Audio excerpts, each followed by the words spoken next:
This is the United States Drug Enforcement Agency. We are ordering you to land. All right, boys, let's land. Is he?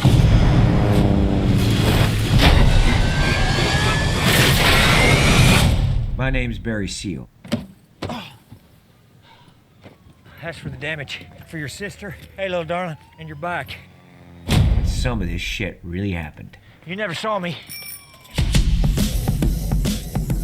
Top of your class in the Civil Air Patrol. A pilot like you shouldn't be flying buses. Welcome to Miami. Welcome to Bakersfield. Haven't you ever wanted something more, Barry? You should be serving your country. You're CIA.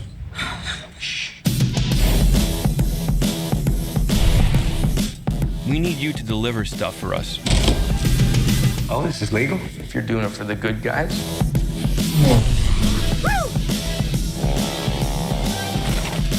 Barry Seal's a goddamn genius! You are an airline pilot, Barry. That's how you support this family. This is gonna be good for us. Is this all legal? You trust me? No. We're expanding operations, Barry. The devil you know, the devil you know, the devil you don't. The devil you know, the devil you don't. Roscoe dug this up in the backyard. There are bills blowing around everywhere. I'll rake it up in the morning. ATEM, drop your weapons! Guns, drugs, money laundering.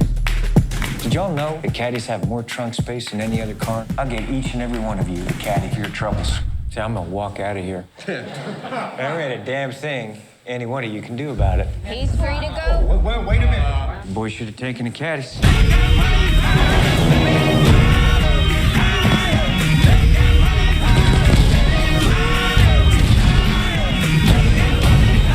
I was working for the CIA, the DEA, and Pablo Escobar. 1,500 kilos. That's 15. 1,500 kilos, Barry. In one go. Get it done.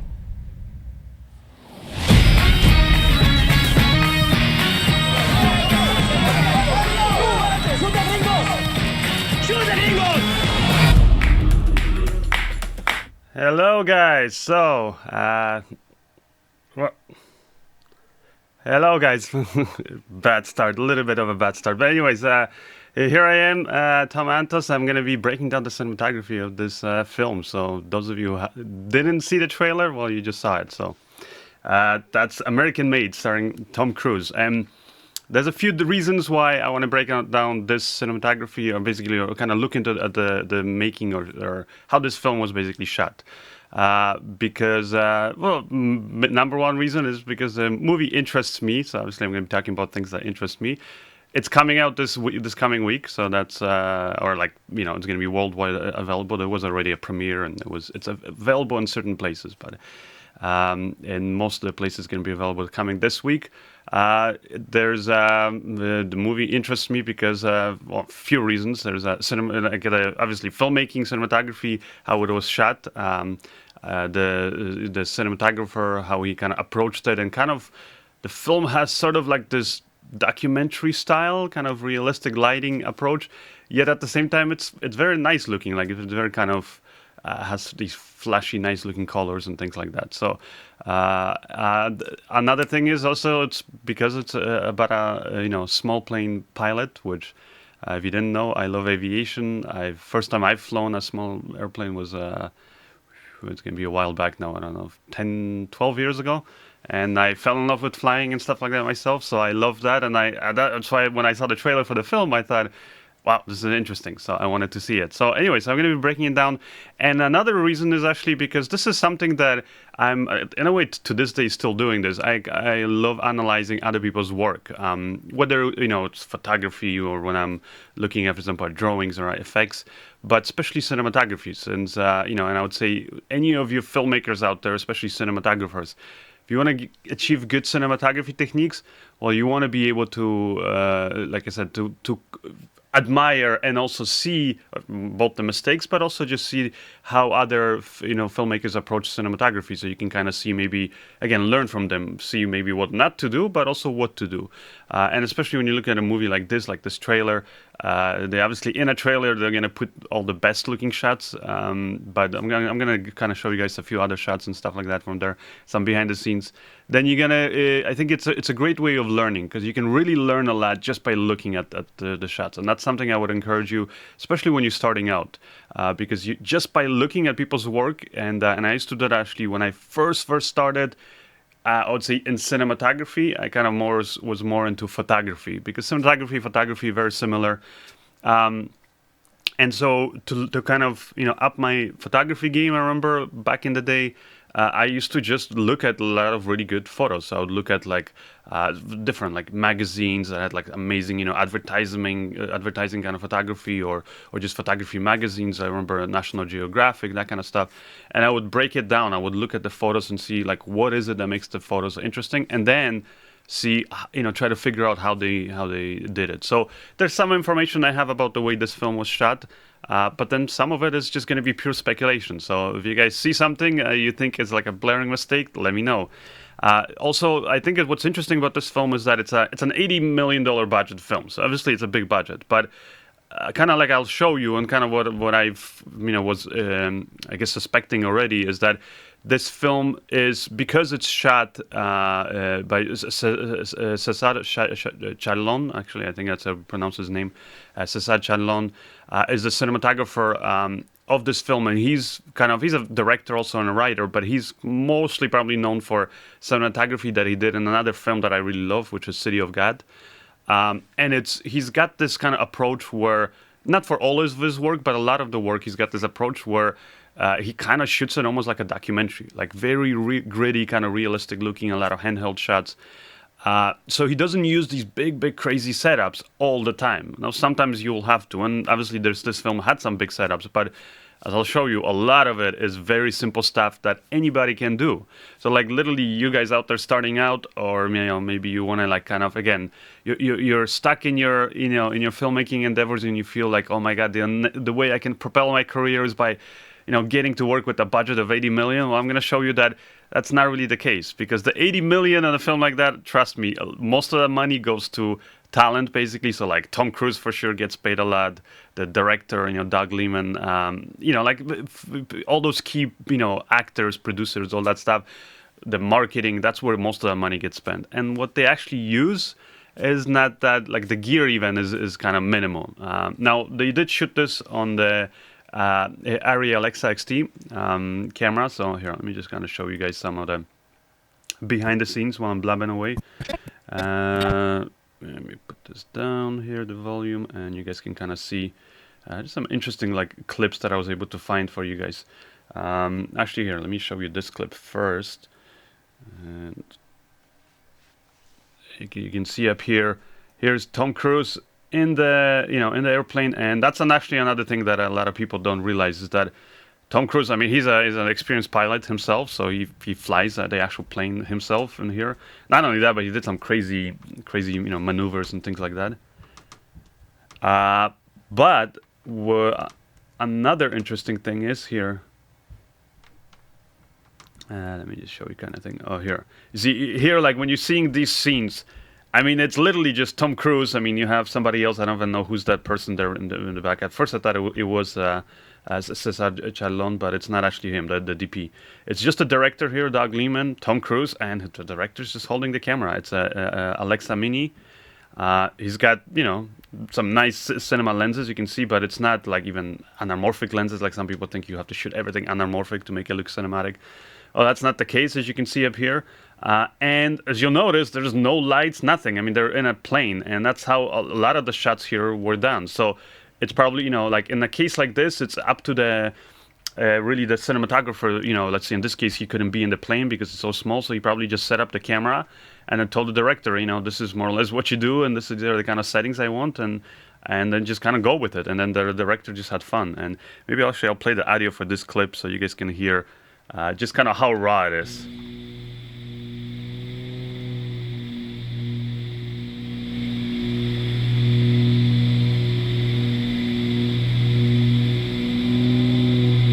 So the audio, if they're recording any audio, which I doubt it because it's so loud in that plane, It's probably just going to be in a, like I said, it's all probably dubbed afterwards, but maybe the actual mic that the pilot has, you know. So here's Tom Cruise taking off, and yeah, and just pay attention, like look at it, like obviously you can't afford to hire Tom Cruise, so you hire whatever actor you can.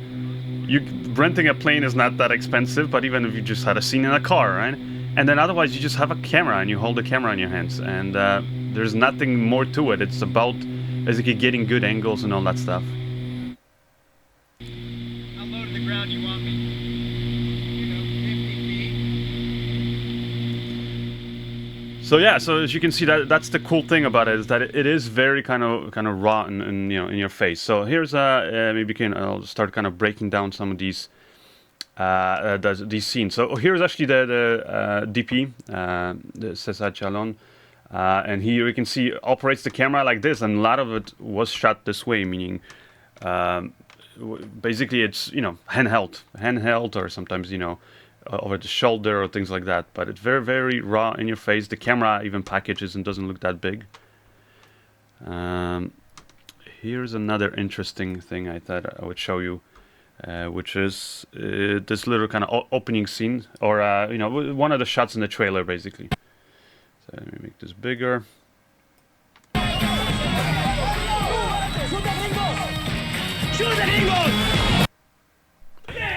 And here's the behind the scenes.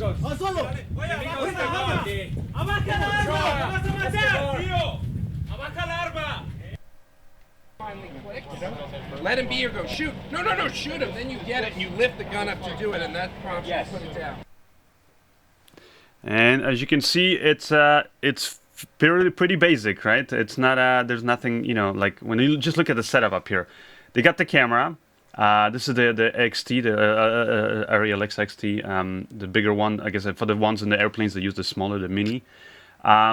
And then, you know, you have the boom guy with the mic, and there's nothing, not even a reflector in this case, because they're really going for that raw kind of feel, right? And then here, I'm guessing that's Doug Liman over there with the director's viewfinder. He's looking through it. And that's kind of, you know, how they shoot a lot of this film. So you look at the camera, it's even, I mean, they have a shoulder pad, they have some rails for mat packs, but otherwise, like, they don't really have the, you know, any what's it called, like handles or anything. Like literally, it's old school. You know, back in the day, DPs used to, or camera apps used to just hold the camera by the mat packs, which I think is kind of cool. So that's kind of how they shot it. And now when you look at the actual scene, like here it is. This is the shots, and obviously this is all handheld, so it allows them to run around quickly, get different angles, as you can see up here from his point of view. Then you know, this guy kind of coming up from under the airplane. When you look at the shots, you know, why, you know, and how they look and all that stuff, and why they look so interesting, it's a lot of it is just good, basically, you know, filmmaking techniques, which is kind of what I was talking about in my last, you know, episode, Filmmaking Times Live, which was we're talking about the giveaway. For those of you who don't know, we're giving away a 3-axis gimbal from Fayutech. Contest is submissions are until October 4th. So coming up, and literally you just have to do a video, any video up to 2 minutes, could be even like as short as 10 seconds, literally, but shoot it on a mobile device. And the reason why we came up with a contest is because by shooting on a phone, let's say on a tablet or something, you're really limited, right? You only have that one lens in there. There's not much you can do. So that forces you to be creative, and by putting interesting things in front of the, you know, the camera.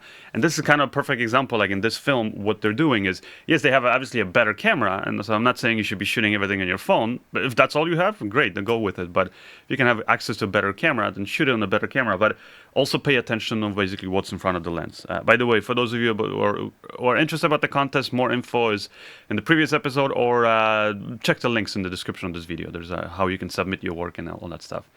Literally just do a video. Any video, could be a film, short film, funny video, scary video, just anything entertaining that's shot on a phone or tablet. But anyway, so here's the again, this shot. And when you look at it, like, you know, like this is one of just these shots that they got on the camera, you know, simple handheld and kind of shaky. But what makes it look interesting is for sure the location. I mean, you have these nice hills there in the back, well exposed shot. And for this kind of stuff where you're shooting kind of documentary style, a lot of it is you just want to make sure that your shots are well exposed. Also the angle, like here they chose a really wide kind of bold angle, so you see like the fuselage of the plane at the top, kind of nicely frames the shot. You see all the soldiers, you see Tom Cruise here in the center. And also, the fact that they shot it on the Auray Alexa for sure helps, because the camera has an amazing dynamic range. So when you're shooting, especially this kind of documentary style, it just gives you more leeway later on when you're color grading. And the color grading is where it comes in. Basically, it's very, very important in a film like this, because that's where you're going to add the nice little, create the different feeling, the different mood, but just make the images look nice, make them pop and all that stuff. So when you're shooting with nice dynamic range, you can see, even though they had no reflectors, nothing, and Tom Cruise and this actor are completely in the shadow, you can still see. I mean, they're obviously underexposed, but you can still see clearly them. And then you can also, see all the sky. The sky, normally, if you were shooting this with just an average camera, you'd probably be either exposing for the shadows, and then the highlights, the sky would just be all blown out. You wouldn't be able to see the clouds and stuff. Or vice versa. You would expose for this, for the sky, and then maybe, the people here in the sun. And then you'd have to basically make the call right away and kind of underexpose, all the actors here in the shadows, which can still work. Doesn't mean you can't shoot like that. It just simply means that, you have to be aware of that you're just going to see an outline, basically, of those other actors. Then you see here, by the way, the cinema lens that you can see that they use looks like, I can't tell you exactly from this clip, because it is a little bit far away. It's not very clear to see, but it looks like it's it's like a zoom lens. So it's like some cinema zoom lens. So they're basically easily, with just one lens and the camera, they can easily back and forth, just change the focal lengths by zooming in and out. So here you can see they got a zoomed in kind of a shot here of Tom Cruise. And again, there's nothing really more going on into it. Now, that doesn't mean that there's now scenes in this movie that don't have more advanced cinematography, like setups, camera setups. But I'm just saying that in this case, that's all they have. And like I said, when you look at the colors, that's when you started really seeing, how interesting it looks, right? We can even look at here, go to the color module, you can kind of see what kind of colors that we have. You definitely see a lot of the blue. That's because the blue obviously in the sky, but also because they're kind of doing the split tone, kind of two-tone color grade, which is, you taking the highlights. And you can definitely see that, like in the sky, maybe not so much because it does have already a lot of blue. But here, this stuff here, like let me actually here and go back to this. You can see in these shots behind the scenes, it's just gray, right? Gray concrete. But when you look at in the trailer, you can see here it's very warm looking, right? Even here, you can see all of this. Look at it, especially the concrete when you see it in the highlights. It's very warm looking. But look what happens in the shadows here. It starts looking kind of bluish, and so it's that kind of that two-tone look that orange and teal basically people call, but it's not very strong. So I wouldn't call it orange and teal, but it's it's that kind of a feel where you're going more for these kind of warmer reddish orangish tones in the mid-tones, a little bit in the highlights, but in the shadows you're going for blue tones. And again, I've done tutorials about this, so you guys can watch, kind of see how that works. But you can see that even up here. So that's the kind of the color grade that they used in this. What else we have here? We have another scene here. Oh, this is a cool scene actually, where he kind of crashes the plane. I'll let you just watch it quickly.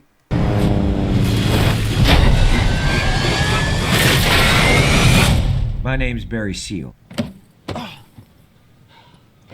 As for the damage for your sister, hey, little darling, and your back. Some of this shit really happened. You never saw me.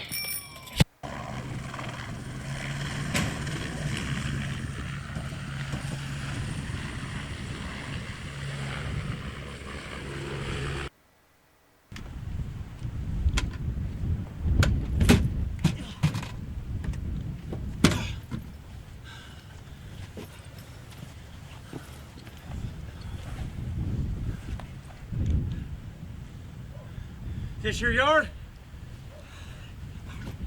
Hey, there's a little help you get yourself in swing. Battery. So here I'm gonna let you kind of watch the behind the scenes, just see how raw it is. Just pay attention. Like, look at even what they're doing with the cables, because they're tethered to the director's monitor. never saw me. You see how they had to like loop the cable over, Tom Cruise's head to just even get him through it. And it's, as you can see, very, very raw. And it's and that's the cool thing about this this film again, and just the way that Cesar Chadlon likes to work is that he again shoots a lot of it like documentary. And when you look at the final shots, like here, they obviously got different angles. So this is the one angle. Like usually looks like they had two cameras running. So there was one angle there, and then there was a guy under the plane, which you can kind of see the behind the scenes hiding, getting that angle. And then here, the guy, you see again, that's probably the shot from the guy who was lying under the plane. And then afterwards, once they shoot, for example, coverage basically from one side, so you saw behind the scenes, they had the cameras here from this side. They basically do that take, and then they just do another take where both of these camera operators will go on the other side and shoot it basically from Tom Cruise's back, and they might shoot it from his left side. Like you just do multiple takes, but that's the great thing about having the simple setup is you just have two cameras, and you could be again shooting this on a DSLRs, old Canon 7 5D, whatever it is. You can get your hands on, and you can get the two of these cameras no problem, and literally just run and gun it handheld. And you can see that it's a lot of it is just the context, like what you see in the shots.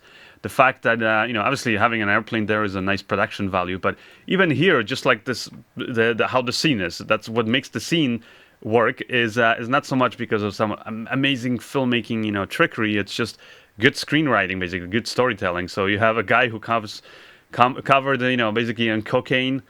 You see the dust all over, and he comes up to these two kids who are just completely like, "What the hell just happened?" Gives them all, a bundle of cash and steals basically or borrows their bike, and then he goes off on that bike, right? And that's it's funny. It's kind of like it's an unusual situation, but cinematography itself, again, they're using that kind of an orange and teal, very subtle orange and teal color grade, as you can see up here. So they're giving it that scene a lot more life than when you saw it here, because you saw the weather was just blah and just very kind of not very interesting. So they're adding some little bit of color into the final scenes by color grading it, and then the rest is just good camera work, nice shots, and good fast editing, right? And you can see this is the guy here operating one camera, and then the other camera here, which looks like is the Alexa Mini again, hiding under the airplane, so he's not seen by the other, I guess, the main camera. So that's the thing. And then you see here another camera. These are the two main cameras that were basically shooting him. And you see this long take, and they just go with it. That's the cool thing about, like, they don't have marks for the actors like you notice on some movies, and I'm going to be breaking down cinematography for some of these other films that you have to do that. You have marks, you have lights where the actors have to specifically step into, where the camera has to hit their marks. Well, in this case, you don't have any of that stuff. It's very kind of raw in your face. You can see the actors are free to move around, and I think in a way that sometimes can create scenes that feel a lot more real, a lot more dynamic when it's just so raw in your face, where it's kind of unexpected. Like you saw there, the camera assistant there was getting entangled in the wires from this camera, so he had to like quickly jump out. The camera is shaky, and you can see the operators are moving it, kind of improvising. If the shot doesn't work, then he moves in, changes the angle slightly too, and it's all about capturing in a moment like this, because you're handheld. It allows you, and I've shot actually a lot of films like this, especially like if you watch my war film, United We Stand. That film, because it's a war film, and I kind of almost, it's very stylized, but I wanted some of the scenes to feel very kind of like documentary style, like this film. So I on purpose basically had the camera, and I had actually two cameras, at some point 3 cameras. I had the red I forget now which model it was, but it was the red camera. Then I had the Canon 5D and then Canon 7D running. And it was just literally like, kind of we were running gunning. I would tell my other camera operator, okay, you're going to be from here getting this angle. But because it was action, guys were running, falling and stuff like that. Sometimes we didn't know exactly where they were going to fall. But because we were shooting outside using natural light, it didn't matter if they hit this mark exactly or that one. So we obviously you stage it as best as you can, but then you just let the actors kind of go through it, so that because when actors have to look at marks on the floor and they have to make sure that they hit this angle of the light properly and that angle and this, their acting always suffers, and it's if you have really good actors, sometimes you might not spot those things, but when you can just let the actors kind of roll and just be in the scene and forget about all the technical things, and yes, the cameras are there, but everything else they can kind of forget about it. It makes the movie better, but also then it makes the cinematography better because you can, like I said, the cinematography can only be as good as what's in front of the camera. So if you don't have good locations, let's say, all that stuff, costumes, but definitely the acting. If the acting's horrible, then you might get a pretty looking shot, but very quickly it's just people are going to be turned off by it. They're not going to be appreciating the nice lighting, let's say, in the shot. If the cinematography, I mean, if the acting is really bad and stuff like that. So that's really helpful, and that's why that's kind of how I shot it. Is that I had also on that film multiple cameras, and we were just running and gunning it and handheld. And sometimes, like I said, the actor, like I thought he would, let's say, fall down here, and then let's say turn around, pull out his gun. I remember it was like a moment. And then sometimes he didn't hit that mark exactly. He was a little bit off. So then I had to quickly run with the camera. But because you're not on tripod, you're not on, don't have this big setup. You're just hand holding the camera. And because you're going for that handheld look, so it's okay if I have to run a little and the camera's shaky and I have to reframe. So that's the something to basically be aware of. Is that there's advantages to doing things in a simple way like this. And that's what I love that they're doing here. And another thing you notice is, again, there's no lights, nothing. And it's in a way for this documentary style kind of shooting, it's good because they have this overcast day, so they have basically a lot of soft light, right? So it kind of works almost from every angle. Now, doesn't mean that on some films when they're shooting on an overcast day that they're not going to set up lights. And again, I'm going to be breaking down other films in the future showing you guys where you do want to set up lights, but then you're going for a completely different look, not the look that you kind of see here. Here's another shot here, again, from the trailer. I'll just let you guys quickly watch. Ending operations, Barry. Ready? And background. And you can see how they shot it here.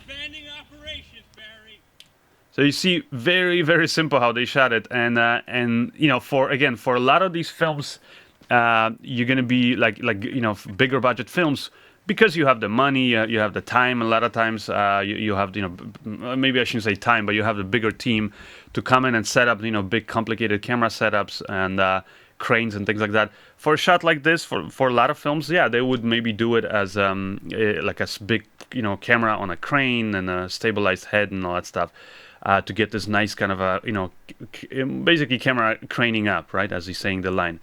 But guess what? In this case, because again, they're shooting documentary style, and again, there's no lighting, nothing in here, and you can see they had a camera, Steadicam operator. He probably got a few Steadicam shots, and then they were like, the directors probably just, okay, we need to get a shot of I want the camera slightly moving up on him. And then, instead of, again, going with some big setup and bringing in heavy gear, the Steadicam operator's there, and he's like, well, if it's just like a couple of feet, I can move the camera up like that. So he has it inverted.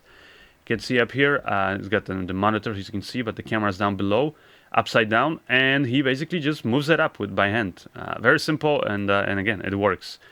Here's another quick little shot from the trailer where the airplane kind of buzzes the actor, and again, you can see here they have a dolly, and they have the camera there on the dolly, but here again they have it handheld, and it looks like that's the shot that made it into film. So quickly they got the shot, and again, it's no lighting though. If you pay attention, like you notice, there's no lighting around there. Just going to the right location, and that's where location scouting is going to pay off a lot. Knowing that, okay, if we go there, we're going to get these hangars, we're going to get this nice, view of the sun setting at the so and so hour. And that's where being prepared and being able then to get these cool shots. You can see here, seeing a shot of him, the camera kind of whips kind of around him, almost like a dolly shot. But it's done on a Steadicam so that you can see the airplane there over the shoulder and taking off. So that's kind of what good cinematography a lot of times is. Now here's another, for example, of these scenes. I'll just let you kind of watch a bit more of this raw scene where it does have lighting. But first I'll kind of just play it, and then we can kind of break it down. Work for TWA no more. Are you going to prison? No, ma'am. You gotta take care of this family. Because I will take the kids. I will go right back to working for Kentucky Fried Chicken. Luz, what I'm working on. Barry, I am 6 months pregnant. It's top secret. I need a fridge. I need beds for our children. I need a stove.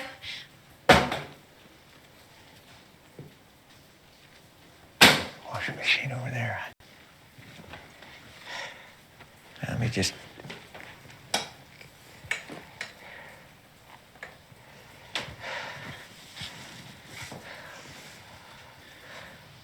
Is this all illegal?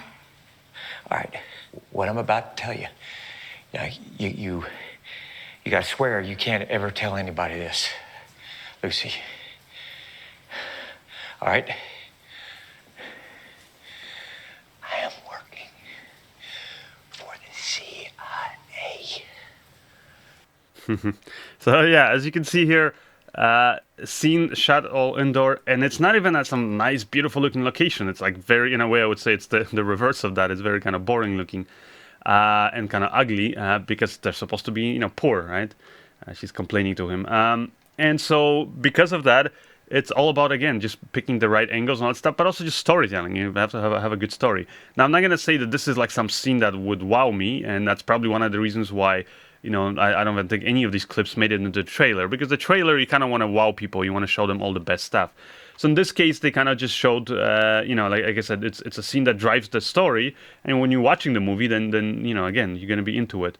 But it's just, you know, again, getting, you know, interesting lighting and things like that. But in this case, because they're going again for this very realistic kind of, almost like a documentary style, even though, like I said, the color grading is what livens up this shot. And you can see, again, that same two-tone kind of lighting, very subtle. That's kind of an orange and teal, where you see kind of slightly warmer kind of colors here on the skin tones, and even here, like the countertop.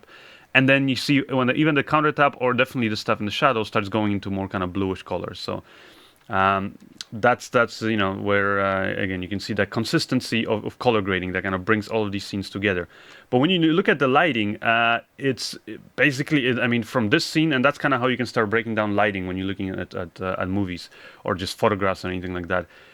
You can see that they have multiple light sources, but they're more or less from one angle.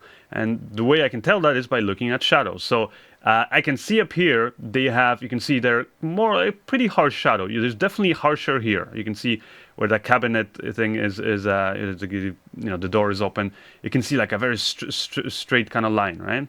So that tells me that they put up one light there over the kitchen, kind of basically where right over the camera, maybe a little bit past the camera.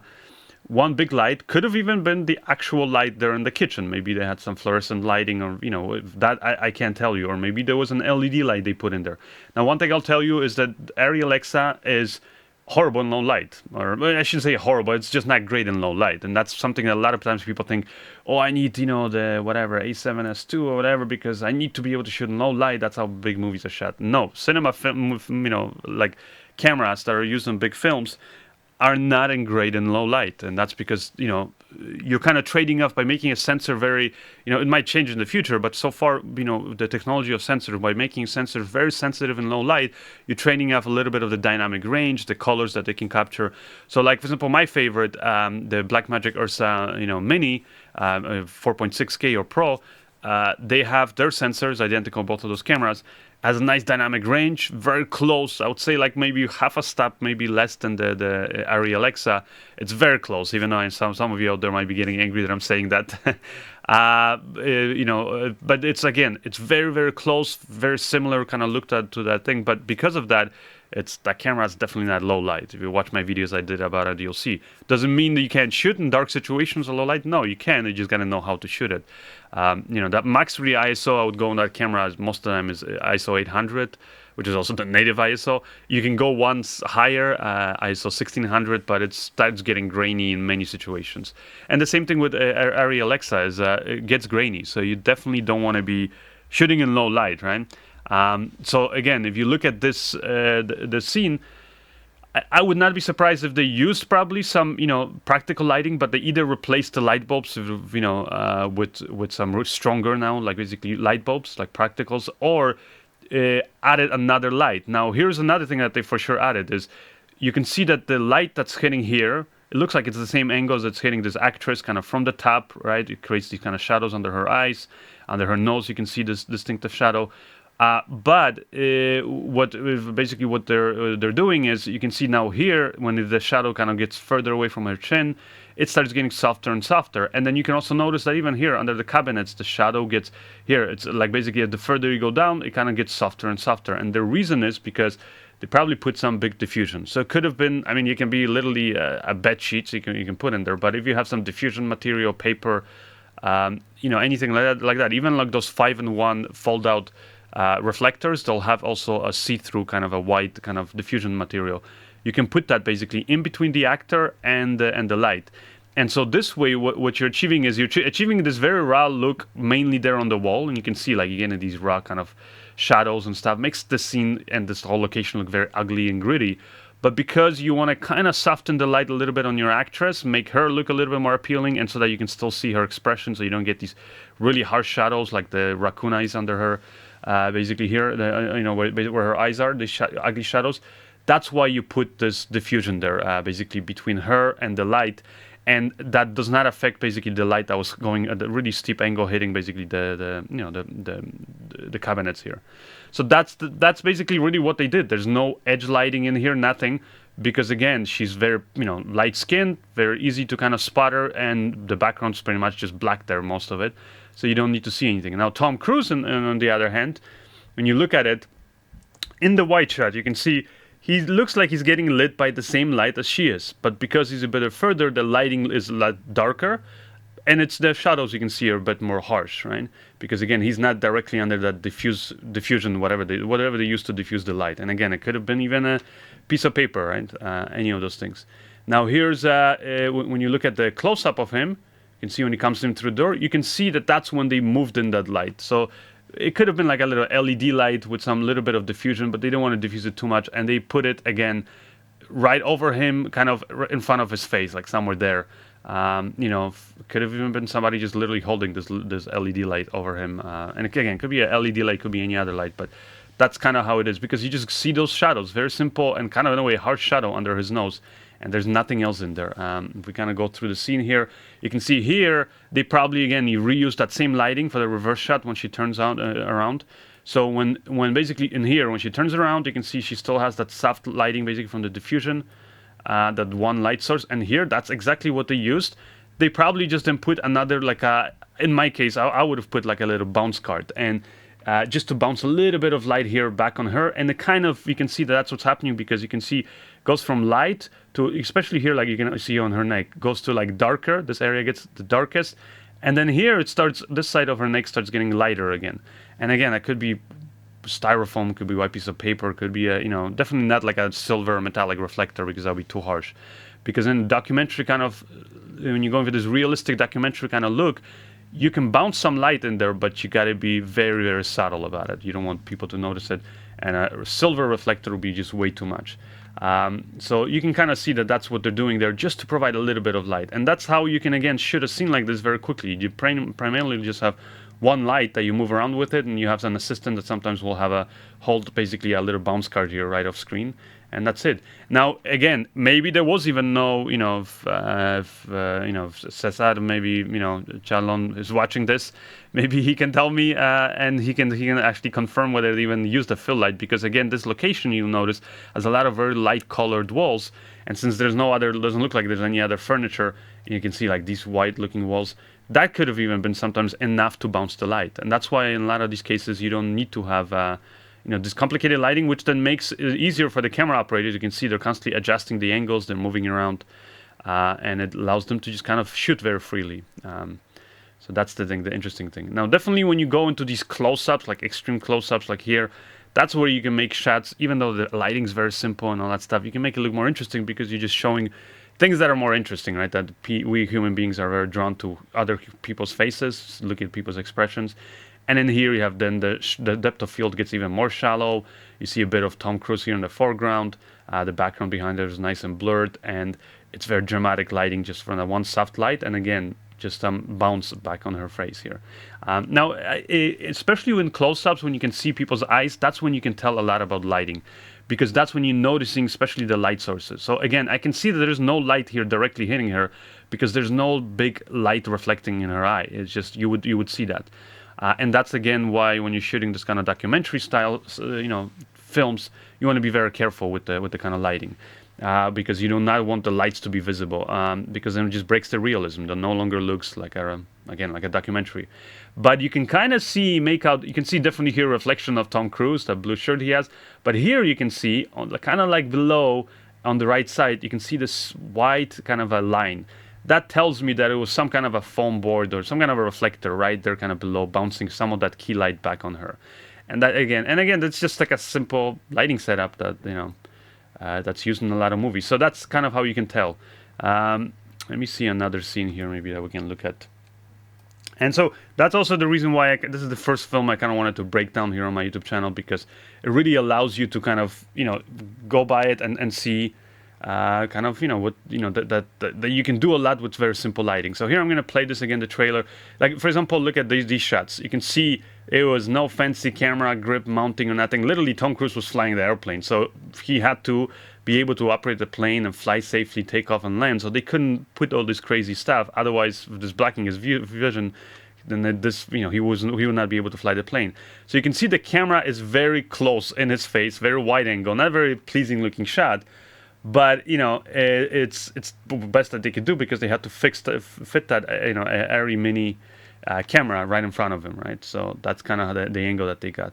But let's look at some, like these are all shot with natural light, and I bet you most of it had no fancy lighting or nothing like that. But I'll just kind of try to pick out some scenes where you can see some actual lighting done. So again, that's the scene we've seen. Here, for example, is one scene here, him at the airport, shot at the airport. And again, it's fairly straightforward. You can kind of see what's happening here with this moment by looking at, again, there's the lighting here. Two lights, mainly. It's just one big light source here from this side. You can see it's kind of lighting his face and providing that nice kind of shadow. So the light was probably a little bit higher. Just you can kind of calculate the angle by looking. Let's see, here's this, the cap basically. And then here's the shadow, so you can see kind of draw a straight line, and you can see the light was probably somewhere there. And there's a big soft light, because it's fairly soft shadows, you can kind of see it creates on the scene. And then another light, I wouldn't be surprised if it's almost identical kind of light, the same diffused light. So it's very subtle, but it provides this kind of a nice rim around him from the back. That's it. They probably just had the rest of the light is just, had like light bouncing off and filling him in from the other angles. Here you can again just look at the shadows, and you can kind of see where the lights are coming from. So you can see there's a light here from this angle coming in, hitting his right side basically of his face, his cheek. And you can see it's not too high, because it's getting his whole nose here and even here under the nose. And then they definitely had lights here, which maybe they were practicals from the airplane cockpit, maybe not. But they were here, you can see kind of adding a nice rim all around, and here. And for this, if I was lighting this, I would probably put like a light with very small, like a smaller light, but some diffusion on it, because again, I don't want the light to be too noticeable. One up here, and then one probably here a little bit like at an angle that would nicely rim, basically provide a nice rim light here, around his chin, and then basically here, this side of his face and the hair, which helps then separate him from the background. So because otherwise, without that rim, all of this would be blending with the background like this side of his head is, and then it would be just a very flat looking shot. But you see it's very minimalist lighting. It's still nothing crazy complicated. This one's not too interesting to look at. Look at, like, for example, a shot like this. You can see again very distinctively, you can see the shadow on the right side here, so you can kind of tell that the light, probably a smaller surface area light, not very soft, is basically coming in straight from this angle. Now he's not looking up, so we can't really see any reflection in his eyes, but if you could, then you could tell that that's all that was happening. Here you can kind of see again a little bit more interesting, some use of, could be gels, or this could have actually just been shot using the natural light, and it just so happens that it was, they had different temperatures. So this one definitely balanced tungsten, and I can tell that by, again, just kind of warmer looking light. And I'm saying this if this light here is actual natural light coming in through those windows. You can see there's some windows there. And then here he's got, the light. It's kind of this typical, again, light, just kind of light somebody's face, kind of a Hollywood starlight, I kind of want to call it. Because, again, you can see the shadow. It creates a distinctive shadow under his nose, under his chin here. You can see on this shirt her collar. But it lights the rest of his face nicely, and also creates these shadows under the cheek, makes somebody look very kind of chiseled. You can really see their facial expressions and just the way they look. And that's the kind of, again, and a little bit maybe, not the softest light, but it looks like it had some maybe diffusion on it. And then that's one basically light, and then the other light is coming in up here. Now this could have been an actual light put in there with a blue gel, but I bet you, because just by looking at this whole scene, how bluish it is, and that blue light coming into those windows, I bet you this was just daylight coming in over there. And because it's daylight, a lot cooler looking light compared to tungsten. If you balance your camera so that this looks more neutral and kind of nice skin tones, then the daylight will become very, very blue. And again, I've used this kind of lighting very often in a lot of films a lot of work that I've done, where just kind of using the fact that it's actually mixed lighting you have in your scene. Well, you balance to one of the lights. If you balance the camera to white balance to this lighting, meaning this one would look very, very reddish, very warm. And again, this back of his head would look very, very neutral looking. So then it would look like almost like you put red filters or orange gel filled filters on this light. So it's kind of depends on where you balance the camera. So that's kind of how this is done. And this is the identical lighting you can see where if I just reframe the shot and that's it. You can see him, he's getting the same kind of lighting. The same thing for the white shot. So once you set up a lighting for this kind of a scene, you can easily get a 2-shot punch in for close-up of him, close-up of another actor, and you can go through a lot of these scenes like that. Here, I bet you this is a lot of it is what's it called, the natural light you can kind of see coming in from the hangar. But in this scene, if you want to kind of create this nice, because let's say if it was overcast, it wasn't very strong lighting, that's when you're gonna have to spend a little bit of more money on like some, basically nicer lighting equipment. Because for this, they probably had like some, I wouldn't even be surprised if it was HMIs or some really strong lights, kind of going in through this side with some big diffusion, like a 8x8 screen or something, and then basically providing this kind of lighting here, distinctive on his edge here, kind of providing nice edge lighting, which again blends in with the daylight coming in from the door here of the hangar. But here, as a fill light, either a lot of like foam core boards or something bouncing light, but because it's so even and so straight and pretty damn bright, I would actually say this was lit, this side of his face, by using, again, just bouncing, the HMIs or whatever, really strong light off of a really big reflector screen, and probably white color, because again, you don't want the light's basically catching here on the reflection of the fuselage of the airplane. But that's the kind of how you can tell how the lighting in a scene like that would be done. What else is there? Is there any other kind of scenes? I know we're running kind of late, but see if I can break it down. But you can see again, a lot of this stuff is like in here, a lot of it is practical lighting. You can see this is just regular light there in the kitchen. I wouldn't be surprised. If that's all there really was to it, and you can see the shadows again from the plant there. That's all of this stuff is getting lit by that light in the kitchen because you can see the angle of those shadows. So there's nothing really fancy there. And then they probably put, you could have tried using that, if the light was really strong, or basically amplified that kitchen light by putting actual other lights next to the actual practical lights, like some real strong LEDs or something these days. That's probably what I would do because they're nice and cool. And then have one kind of pointing here from the kitchen of Tom Cruise, providing this nice edge lighting on him. And then this side, it's probably just, again, a reflector, nothing fancy. Here's a little bit more a reverse angle because you can see he's still getting that light there from the kitchen on Tom Cruise, but on her, obviously, you have other lights coming in, and you can see just by looking at the shadows, because she's got a very distinctive, strong light here, probably kind of more of a hard light, not something very soft, but then just kind of looking at it up here on this side, you can see she's got another light, also looks actually kind of harsh. Basically coming like, again, the Hollywood started lighting somewhere here, probably coming straight onto her, basically providing the lighting up here, but it looks like it's kind of slowly fades off, so it doesn't, because you can kind of see almost like the legs here are lighter and then suddenly the shadow on her legs, right? So that they're not seeing, because if this light was very strong, you would see very strong shadows here from this side, and then if you had shadows coming from here and there, it would again look very unnatural. So probably a kind of a spotlight, kind of a coned light that lights her from this side, but doesn't light the ground. Basically, doesn't hit the ground, or where her feet are at least. And then you see a lot of the film just uses natural light. Let's see here if there's anything else interesting. Here again, a lot of practicals. Probably wouldn't be surprised if it's getting lit a lot by those actual lamps by the bed. And what makes this look interesting is just the location, like there's nice green walls and you put some lights on there and it just, right away breaks it up because you have these warmer skin tones and then you have these kind of green colors in the background. So definitely for this kind of lighting approach, you want to be you want to be very careful of the locations you pick and then the angles and how you're working with the light. Here, this is a typical kind of like a lot of these courtroom dramas and things like that, films of that sort, you're going to get this, very nice, just perfect kind of daylight coming in through the windows. And of course, to get that, I mean, you can sometimes get lucky, but very rarely you're going to get lucky because you're going to either get bad weather or the light is not going to be at the right angle, or even if you got the sun coming in there, you're only going to get it for a few minutes and then the light's going to move. So that's when, again, big money comes in, because to create this nice kind of a, very noticeable daylight coming in through these windows, those windows are probably there. There is actually a light maybe coming in through a window. I wouldn't be surprised. Although in this case, you don't even see a window, so it could have been just lights there in that other room. But like, for example, these windows there behind them, that's where you would block the lights. You put some kind of scrim basically around the lights, so you're actually blocking a lot of the lighting in the actual natural lighting.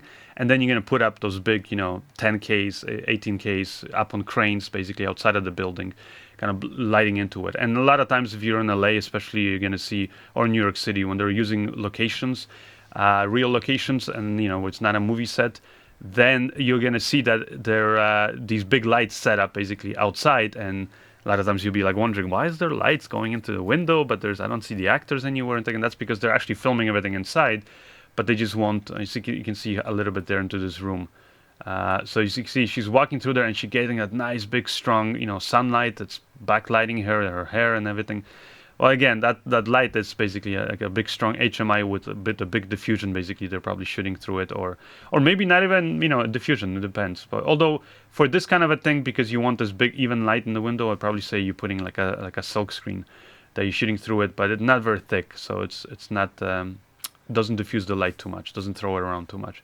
And that's basically the main light source. So you can see here, that's the kind of light there. It creates this edge, and then the rest here is, you can see by the shadows again.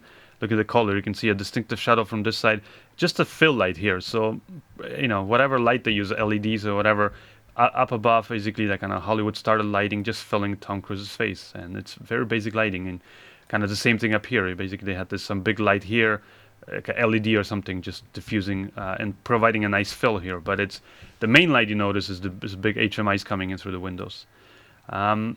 And there's not much to talk about in terms of the camera rigs or anything like that, because as you guys saw the behind the scenes, there aren't many fancy camera rigs in this film. Literally, like, there's no fancy camera rigs. I can show you, like, a lot of the times you can see another shot here with the Alexa Mini, just handheld. Now I'm actually surprised that Doug Liman here, a lot of times he's just walking next to the sets out here, the cinematographer, and he's just looking at the monitor here, or like sometimes handling the camera himself, and that they didn't use, like, they're still tethered to probably for other departments, maybe the focus puller, because you can see they have wireless follow focus here unit set up, and then this looks like it's the motor that drives the wireless, the battery that drives the wireless motor. That's probably it. And then this is, again, maybe this is actually for the follow focus, so there's no delays and stuff. Maybe that's what they're using it for. But I'm surprised that this day and age we have amazing technology where you don't have to be tethered by cables. It could be also for the one of them, these cables for sure, is for the video signal to go into the video village, which, again, like, the director's right there, and he could either be using wireless monitor, but again, for some reason they didn't use it. So just so that you don't have to have the camera tethered there. You can see here Tom Cruise flying, and again you have the camera operator there just holding the camera, and that's it. Can't tell if it's the actual DP. There's nothing fancy about it, right? There's no lighting in this case or anything like that. Just using all the natural light. Let's see here. Here it looks like, they're again just using natural light through the window. You can see here this little scene where they're chasing Tom Cruise. Again, no lighting, nothing, just the sun, not even a reflector board, and handheld with the camera, just walking around. So, but definitely I would say if you're shooting a documentary, and it's affordable. If you're renting I'm not gonna say you should go out and buy a Alexa. Although you can buy the first generation ones. They're getting affordable ones. The new one is gonna cost you over $50K. But renting them, you can definitely rent them, these cameras, but you don't have to. You obviously don't have to rent this stuff even or thing, because for a movie of this kind of style where you're going for the documentary look, it's going to be helpful when you have a camera with a nicer, wider dynamic range, because when running and gunning, sometimes you might be a little bit off with your exposure here and there, or like I said, you won't be able to put in big fill lights or things like that because it's going to start looking very unnatural. That's when having, you know, a bigger dynamic range where you can see into the shadows, into the highlights is going to be helpful. But again, you can rent an Array Alexa. The older generation, you know, Array Alexa, you know, they use the XT. You can get the first gen, and they're affordable. But if you can't even afford to rent those, I mean, you can rent, for example, Ursa Mini. Those are really, you know, a lot cheaper to rent. And then you can literally just use, you know, like Canon 5D, you know, use the Magic Lantern, the hack for it, where it allows you to shoot the RAW and a little bit wider dynamic range. Just, you know, do things like that, or shoot on the Sony cameras like Sony A7S or A6500, and those are pretty damn good dynamic range. They're not going to be as good, obviously, as the Array, but better than the GH5, for example, or GH4. So that's the kind of advice that I would give you guys. And look at the shots and kind of look at where the shadows are coming from, what angle, and then that's how you can really break it down and see. And also, if you see multiple shadows, you're going to see, okay, then you have multiple lights and things like that. So that's how you break down these scenes. I'm going to do more of these. If you guys enjoy this, let me know. We can talk about it. I kind of was blabbing away here, I see, for so long that it's, the whole hour easily went by. And so let me see, actually, if there's any questions here that you guys might have for me. If you do, great, I can answer them. If not, then we can call it a day, I guess. And I can I'm actually going to be doing some work today. I promised my family I'm going to spend some time with them, but I got to do some work. So Sunday, doesn't matter whether it's Sunday or not, any day of the week for me is usually work. So yeah, some people are asking here about resolution. I'll tell you, like in a film like this, the resolution doesn't matter. You finish and, you know, as long as it's like HD, anybody can afford an HD camera like 1080p, you're going to be good. It's going to look nice, you know, basically in that case. So I would not worry about that. What else is yeah, somebody's saying he's using a SDI here on those cameras. Yeah, that's because what those cameras have. But again, if you have cameras that have HDMI output, it will you can do that.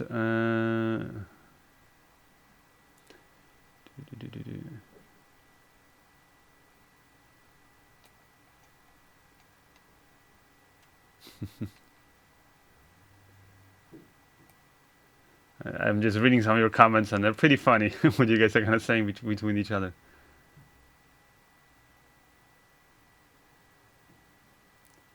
Somebody here says, BL Thackeray, he says he used an A7S on the Dark Highlands. I guess that's the title of the film. And he says he's surprised by how well it worked out. Very basic, but, you know, we only had 50,000 pounds to make the film. So fairly low budget. And again, you know, you can see, you can get some great results. Somebody else said Film Riot uses C100. And it, you know, and it basically was very close to the C100 was very close to A7S, and definitely, yeah, like C100, it was the one project that I worked on where I was a VFX supervisor. I didn't shoot it, but the DP used the C100, and it looked beautiful when I saw the final film. So there's a lot of these cameras, and you can buy them, you know, like the C100, all that stuff. You can buy them now used for, I think, for you know, for a nice amount of money, for you know, very affordable.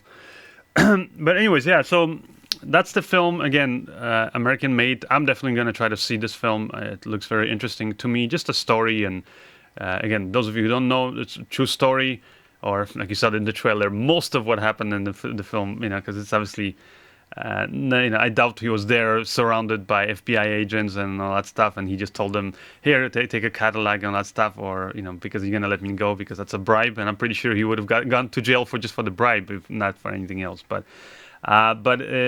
you know, story about you know, what was it? You know, a real guy, basically a pilot, who was his name is was it Barry Seal? He was a TWA pilot in the late 70s. He started in the 80s, and he basically started working for the CIA. I think it looks pretty funny, and then I guess because he was flying all the guns and then money and whatever it was to South America, to like the CIA, well, I guess was funding the rebellions there, And then on the way back, he figured, well, I have an empty plane. Why not take some, cocaine for good old Pablo Escobar? So eventually, I know that, it might be, if for those of you who are excited to watch the movie, I might spoil it for you. But I mean, if you look into it, you probably know that the guy, it does not end very well for him. But in what way, I guess I'll just leave it up to you. I won't spill the beans on everything, just because I know the true story of the guy. But it was, it's definitely like an interesting story. I like true stories, and especially when they're, kind of recreated in a kind of a fun. It looks like a fun movie. It looks like a lot of cool stuff is going to be happening, and it's actually cool to see. Tom Cruise. He's flown planes in some other films, but in this movie, looks like he's really going to be flying the plane a lot, and like really like raw in your face. You're going to see him do some crazy stuff. I know they did some stunts, and I know there was an accident too after the filming of the film. Two of the pilots, I guess, crashed and died. I don't know anything about it more than that. I do know it was not during the production of the film. But Tom Cruise himself, supposedly also flew some crazy stuff, and nothing happened to him. Nothing happened during the production, so that's a good thing. So I'm definitely kind of curious myself to see this film, and I would recommend that you guys go see it. Also, the director, Doug Liman, is, if you don't know, he's done a lot of cool films. He did the first Bourne Identity. He kind of stepped away from that called franchise, the studio took over. And I think, honestly, the first Jason Bourne, the first movie, was the best movie of the whole series, of the Bourne series. Or actually, what was it? No, the Bourne Identity, the first one. Because later on, basically, like I said, he wasn't really, other than an executive producer, which pretty much means maybe he just signed some paycheck or something. He wasn't really involved in it. But he did a film that his career started, actually, Doug Liman's career started with the film Swingers. It was the first, it wasn't his first film, it was, I believe, his second feature film, but it was the first film that kind of launched his career. And that's actually a very interesting, if you guys are indie filmmakers looking for a way to kind of break into the business, find out how that movie was made, because it launched career of not just Doug Liman, the director, but the two main leads that are in that film, and one of them became a very big actor and director, for example, of the Iron Man series and other big movies, and another one is a very known comedic actor. So watch Swingers. I think it's a very cool film, shot on, I believe the whole thing was shot on Super 16 or maybe 35, but it was like low budget, running and gunning it. They had sometimes they don't have location permits and things like that. Very minimal lighting, and actually Doug Liman literally shot the whole film himself, directed it, and lit it very fast. And he used like very simple, minimal lighting, one or two lights. And there's some very interesting behind the scenes information about that film. So and it was done way back in the day, right, in the 90s. So it's kind of interesting how they did it, and then the film just blew up, launched all these, all of their careers, and I think it's just a funny, entertaining film too. So that's one of the reasons why I like the director's work, because he did that, Bourne Identity, Edge of Tomorrow, also with Tom Cruise. I really love that film, and I believe they're working on a sequel with Tom Cruise, so that'd be interesting for that. And that's one of the reasons why I want to see this film. I just like the filmmaker behind him. Maybe not so much. I like Tom Cruise movies, there's some that I don't like.